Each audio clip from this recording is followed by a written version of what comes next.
Malakas na kabilugan ng buwan, ang ilog ng Santa Cruz ay kumikinang na maliwanag. Isang misteryong gabi, isang kwentong muling isinalaysay ng ani ng mga isda, isang kayamanan na ginto. Nakasuot ng kulay pilak, asul at berde. Sinasalamin ng kasuotang ito ang katahimikan ng ilog.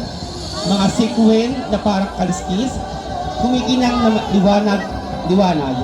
Isang sayaw ng isda sa kasiyahan ng buwan.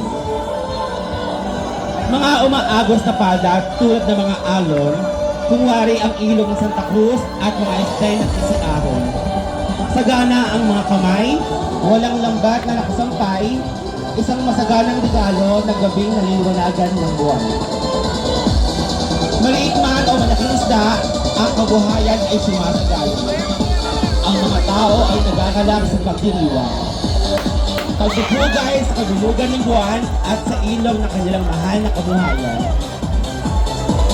Kaya't magsuot na kasuotan na pinalimutaan ng pamataas at pagdiriwang ang ilog.